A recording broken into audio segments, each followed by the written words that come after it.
Welcome back, Brooklyn Nets fans. It's been a while, been at least a couple months since making a Nets video, but the season starts on October 25th. We're like a week and a half away. Figured it's a good time to make the Nets season preview.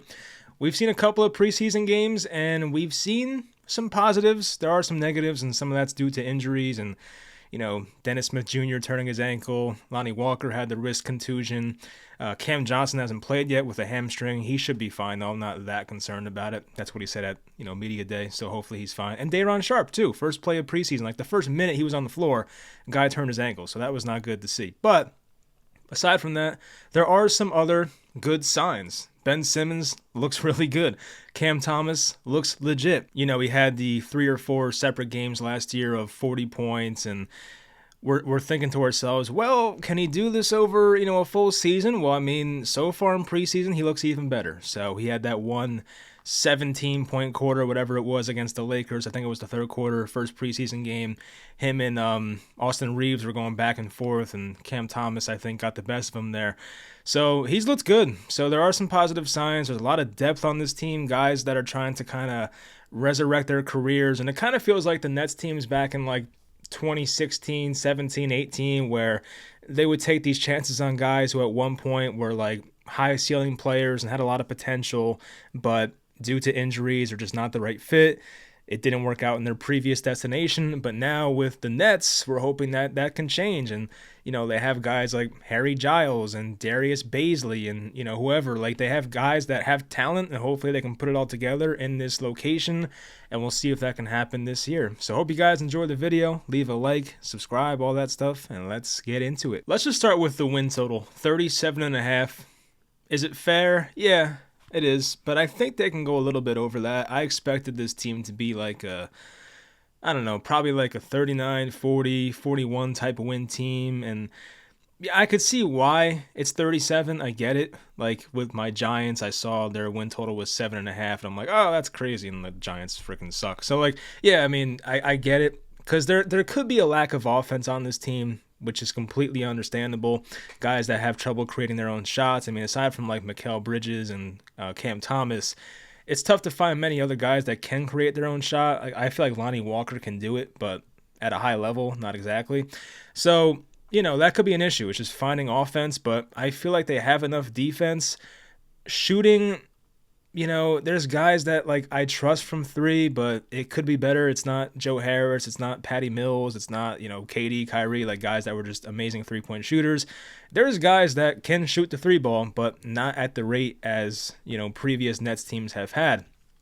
I also wanted to touch on the whole Damian Lillard situation, which finally got resolved. That was crazy. He went to the Bucks of all teams, but it seemed like after that trade happened, the news broke out that Lillard was saying that he was fine going to the Nets or the Bucks about, a few days before that trade happened. So the Nets had their opportunity to get Damian Lillard. And I'm not going to lie, after we lost to the Sixers via a sweep, I was really hungry for a superstar. Because once you have superstars and they leave, it's kind of like an addiction. You just want another one. You're like, I need another superstar. I need one. But the more I thought about it, the more it made sense to not trade for Damian Lillard. I completely get why the Nets stayed out of that. I don't think Dame would have made the Nets a finals contender, and that's ultimately the goal. You're not trying to be a 45-win team that gets out in the first or second round every year. You're trying to win the finals. So I was fine personally of not getting Dame. The thing that bothered me more, and it didn't even happen, so I can't be mad about it, but in the event that Tyler Hero was going to be flipped to a third team, I would have loved for the Nets to be in there and give up Dinwiddie and a first-round pick to get Tyler Hero. Of course, he stayed in Miami for now, so that worked out for them. But he would have been a guy who I thought would have been a perfect fit for Brooklyn. Unfortunately, that was not the case. But anyway, Ben Simmons, once again, we'll touch on him real quick. He has looked the best he's had in a Nets uniform. There's no doubt about that. Last year, it was fun to see him back because, he didn't play for the Nets that whole half season prior after the trade from Philly. So to see him play was nice, but he looked like a quarter of the player that he used to be. He had some moments where he looked pretty good, but it still wasn't, the same Ben Simmons who had the swag and the cockiness and all that. It wasn't the same guy. But now that he's fully healthy, it seems like he looks like a different player. He looks like the guy he was, supposed to be when he came over here from Philly. So that's great to see. He's been diving on the floor in preseason. He made that one turnaround jumper last game that got everybody going crazy. Will he do that in games often? I mean, probably not, but if it's there and there's nobody moving on offense, maybe he takes a couple jumpers. I don't know. He's definitely getting more lift on his dunks. I mean, that was something last year where, he was able to dunk last year, but I feel like it was not at the same level that he's doing now. He had a dunk in the first preseason game. He had one last game as well. And his lift is just a whole lot better. His explosiveness is a whole lot better. His quickness is a whole lot better. So he looks like a different player. He definitely was hurt last year. For anyone that doubted that, or even the year prior when they got swept by the Celtics, like, he was definitely hurt. So I get it. Like, I never thought he was faking an injury, but I know some people kind of had that conspiracy. The guy was definitely hurt last year. And he's even making like flashy passes now. I saw one of them went out of bounds, so that was kind of rough to see. But, flashy pass. Ben Simmons is back. He's healthy. So, if we get a full season out of him playing healthy, that's going to probably increase their chances a lot of getting over that 37.5 win total and having a chance to, make the 6 or 7 seed instead of being like a 9 or 10 seed. So hopefully Ben can be healthy this year and be the guy he used to be. I touched on the injuries real quick. I mean, the one I'm really concerned about is Dennis Smith Jr. because I feel like a left ankle sprain like that can keep you out for like a month or, month and a half. So they may not have him the first, 5, 6, 7 games of the year, but hopefully he comes back and he's fine. It seemed like the Nets wanted to play him. It seems like that was a guy they really wanted in free agency. I believe he was probably the first guy they signed. I think like when free agency opened, like Dennis Smith Jr. was like on their radar and they wanted him pretty badly. So they went out and got him. So clearly there's going to be a role for Dennis Smith Jr., but we got to wait a bit, I feel like, to get him back fully healthy. I would not rush these guys back. There's no point in doing that. Touched on Cam Thomas. I think he's for real. Like, I was, a bit skeptical because he just needed to be more of like a two-way player, a guy who can play offense and defense. And I put in this graphic here that Jock Vaughn said about Cam Thomas, we want to see growth on both ends of the floor. So clearly taking a shot at his defense, not a shot, but just telling it how it is, which I appreciate. So, Cam Thomas had to be a better defender. And I feel like when they played him in the Sixers series last year, he didn't get much playing time, but when he did look pretty lost on defense. So I get why he wasn't playing. Like, his off-ball defense was horrendous. His on-ball defense wasn't as bad, but off-ball, Cam Thomas had no idea what was going on in that playoff series. That stuff has to change. If he can get better at off-ball defense in big games, and especially the playoffs, like, he'll be fine. I have no concerns about that. Offensive end, no concerns about Cam Thomas. Even his playmaking looks a bit better. He's had a couple of assists this year to, I believe, Ben Simmons, who was cutting to the basket. Or maybe it was vice versa. Maybe Ben Simmons was the one passing and Cam was cutting. I forget. But Cam Thomas does look like a better passer this year as compared to the past. And I tweeted this out. Like, I think there's a chance if he gets the minutes, he can probably average over 20 points a game. Like, I don't see why not. The guy is in his third year. He did just turn 22, so he's still very young. But I feel like the guy has the talent to do this, and, he's just a bucket getter. That's what he does. So if he's out there for the minutes, I think he can do it. And it's not like the Nets have the big three anymore. Like, there's going to be shots that have to be taken, and Cam Thomas can be the guy taking them. So I don't see why not. Mikal Bridges, he has not looked amazing so far. I think he was 8 for 20 last game shooting, which is like, it's all right, but it could be better. But I also don't think he's going all out like the guy played in the Olympics, and so it makes sense that the guy wants to take it easy. I don't think he's going all out in the preseason. Now, with Mikal Bridges, like, what kind of leap should we be expecting? Like, can he take another leap from what we saw last year? I think maybe like a small one, but I'm not expecting Mikal Bridges to all of a sudden be like, this no doubt top 20, 15 player in the NBA. Maybe top 20, I could see that. But like, I don't see him getting much higher. I think like we kind of saw last year what the ceiling is. I said there could be a little bit of growth, but I do think this is still Ben Simmons' team. Like, I do think he's still the leader, quote unquote, but Mikal Bridges is definitely their second guy. He may be their first scorer, depending on how legit Cam Thomas is, how much he plays. I could see Mikal definitely leading this Nets team in scoring. That would not be a surprise at all. But Mikal is definitely going to be one of the best players on this team. He's going to be there every game. He has amazing durability, a really good two-way player. So I hope he takes another leap. I hope it happens. It's just I'm not expecting him to be like this amazing top 10, 15 player. But, if he's like the 25th best player in the league on that contract, it's like you love to have that. So there's a reason why GMs want this guy. They love this guy. And, hopefully Mikal Bridges takes another leap here in his age 27 season. For Harry Giles, the Reclamation Project, it's off to a good start. He's another guy who's still 25 years old. I feel like his roster spot's not completely guaranteed, but he's been playing well. He may be fighting for a roster spot between guys like Baisley and Watford. Like, we'll see who the Nets decide to keep on their team, but I feel like all three of those guys have shown signs of like they could be really good on this team, so I do hope they find a way to kind of keep them all.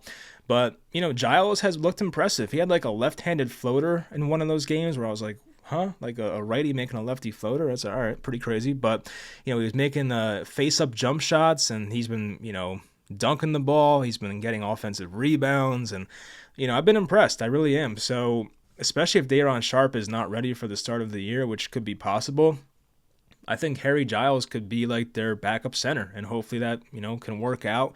He has a decent jumper, and I think that can definitely stretch out this offense. He could be a guy who plays alongside Ben Simmons because Ben is much better with shooters on the floor, as we know. And as I said, he's still 25, still very young, so I hope he finds a way to not only make this team, but to, really be a guy who can turn heads this year and kind of be like what's a good comparison? Like Andre Bloch. Andre Bloch was a guy the Nets got first year in Brooklyn. The expectations weren't crazy high, but we knew the guy had a high ceiling, and Bloch actually had a really good year, so maybe Harry Giles can be like, Andre Bloch 11 years later. Spencer Dinwiddie looks, better off ball. He's definitely not being the ball handler as much. It seems like, they want to make Ben Simmons the point guard, which I'm totally fine with, but we saw this last year, in the last couple of years, when Dinwiddie was in Dallas. He was more of an off-ball guy because, hey, Luka Doncic is the point guard. So I feel like Dinwiddie off-ball has been pretty good so far. Like, he can handle the ball when you need him to, obviously. But I feel like Dinwiddie as a full-time point guard, sometimes it doesn't go too well. Sometimes he jacks up shots that he shouldn't be taking and just, But yeah, you guys know how it goes. We've watched Spencer enough. But I feel like off ball, he's been really good. His catch and shoot, he's been really good so far. And, defensively, we'll see how that looks. But once again, it's preseason. I'm not going to judge them too hard about their defensive effort. But, hopefully he's fine playing the two for this team. I mean, it's kind of weird. You talk about positions. There's really no positions anymore. But I feel like Spencer would technically be the two because, like, is Ben Simmons a 1 or is Ben Simmons a 4? Like, I don't know. Like, whatever. So Spencer's probably a 1 or a 2, but hopefully his defense is fine. Darius Baisley clearly has upside, like a good amount of it, and he made a three-pointer in the preseason, and he's got, decent handle. He's not a guy who's going to be Ben Simmons and handle the ball the entire game, but just a really good athlete, a switchable defender. He has good lift, so he's a guy who maybe can make an impact for this team. He won't be probably one of the first 7 or 8 guys off the bench. Not off the bench, but 7, 8 guys in the rotation. But I think he'll have a shot this year to kind of, not only make the team once again, but at least have a chance to make an impact. And if he can be like a stretch 5, the Nets have used him so far as a stretch 5. That's what they want him to be.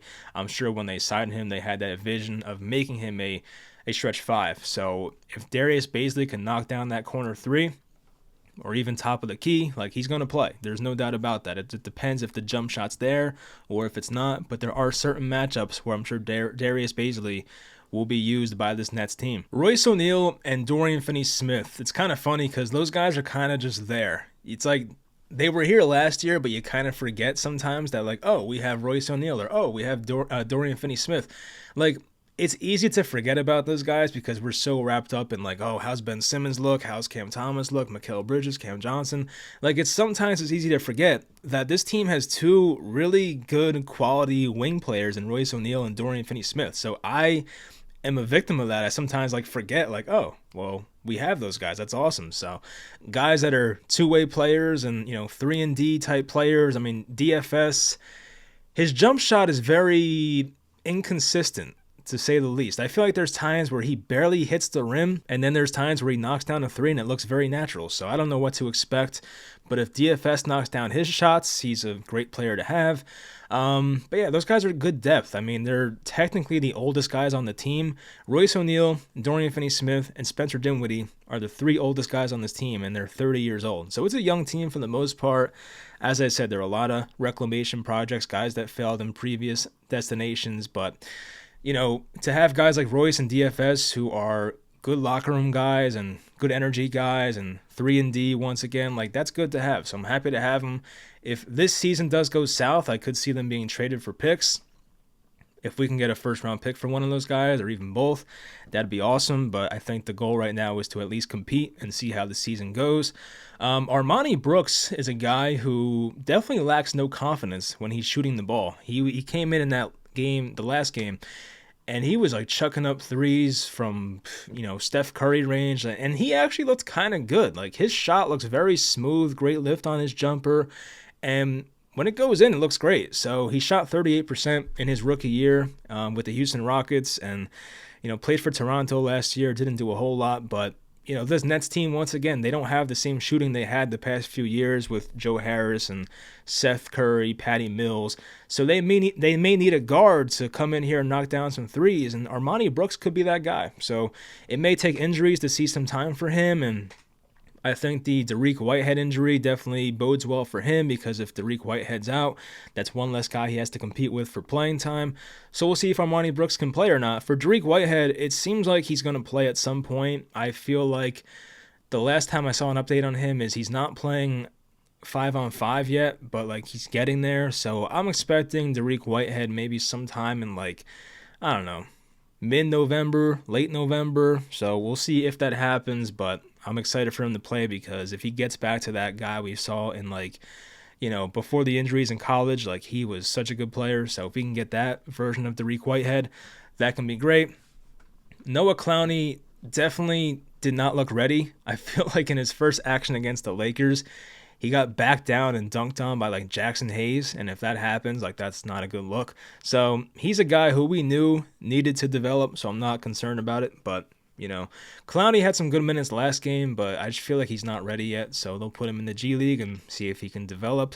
Jalen Wilson, I didn't notice a whole lot in preseason, but, he definitely looked great in the Summer League. He was probably their best player on the team, so we'll see if he gets minutes this year. I think it's very possible, but we'll see if they put him in the G League as well. I didn't even touch on Nick Claxton yet. I forgot about Clax. He's sometimes a guy I forget about as well, but he's in year 5 now? How long has he been in the league for? Because it feels like he's so young. I mean, he's still just 24 years old, but he's in year, let's see, 1, 2, 3. Yeah, he's in year 5, right? Yeah, wow.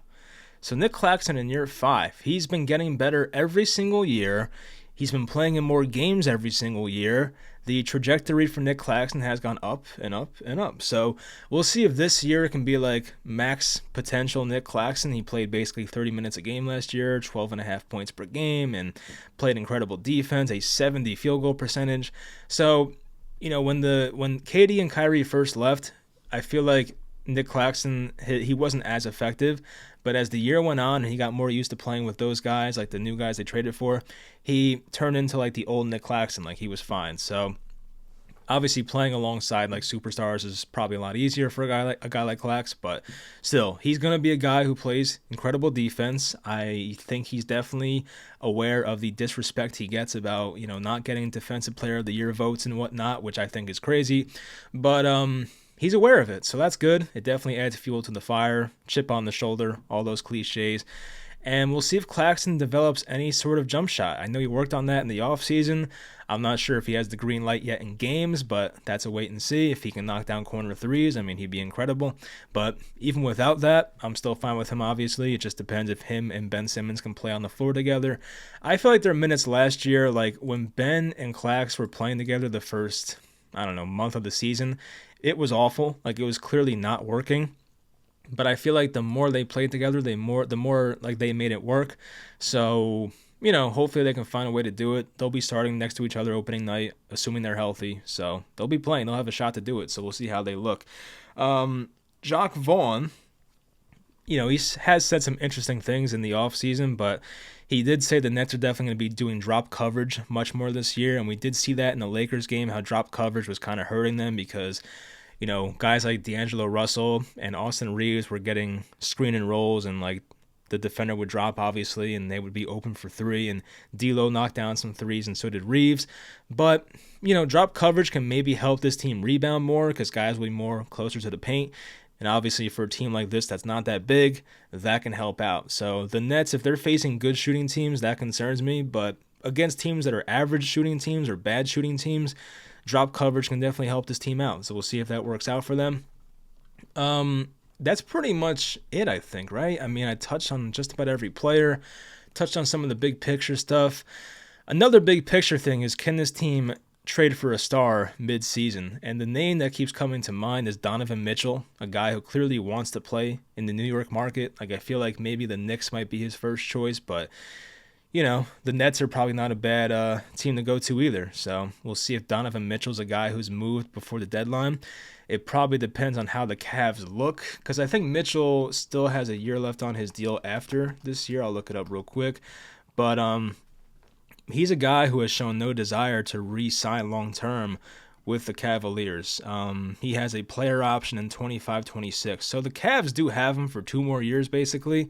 But if they know there's no chance they can re-sign him and the Cavs are not playing well at the deadline, then maybe Donovan Mitchell is in fact traded, and maybe the Nets are a team that can go out there and get him. He's a great dude, great locker room guy, it seems like. So, I feel like him fitting in with Bridges, Cam Johnson, like that would make a lot of sense. He's also 27 years old, so the perfect time frame. So we'll see what happens there with Donovan Mitchell.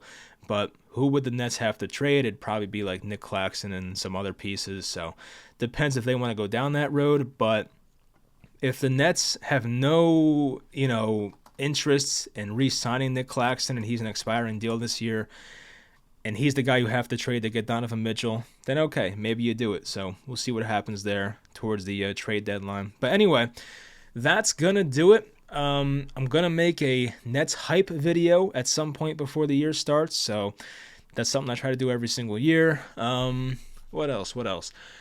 I will say this team has good vibes. That's pretty important for the most part. Guys that like each other, guys that want to play basketball with each other. Like, it's a likable group for the most part. I feel like the last couple years has been pretty low on the vibe scale. Like, coming into last year, you had Kevin Durant who requested a trade in the offseason. You had, just a lot of drama. Ben Simmons coming back and looking like crap. The season before that was the Kyrie vaccine thing, and that definitely was bothering the team the entire year. The year before that, Kyrie left for like 5 games and then came back when they traded for Harden. Like, there's been a lot of weird stuff. So at least now it's like there's some sense of normalcy, and these guys like each other, and that's the vibe I get. So the vibes are definitely better. The talent may not be where it used to be, but the vibes are definitely better. So we'll see if that can help translate to some victories. But yeah, that's gonna do it. I think this team can definitely go over the 37.5 win total. Hopefully Ben's healthy. Hopefully Mikal keeps his Iron Man streak alive. And Cam Johnson, I hope the hamstring is completely fine. We'll see if Nick Claxton gets even better. And we'll see if some of these guys like, Harry Giles and Darius Baisley and whoever, Lonnie Walker, guys like that can come in here and, get even better. And Cam Thomas, we'll see if Cam Thomas in year 3 is in fact like this, guy who really breaks out in year 3 and has a monster year. That'd be awesome. So we'll see what happens. But I hope you guys enjoyed the video. Stay tuned for the hype video. I'll be doing a lot of post-game reactions this year, so stay tuned for that, and I'll talk to you guys next time.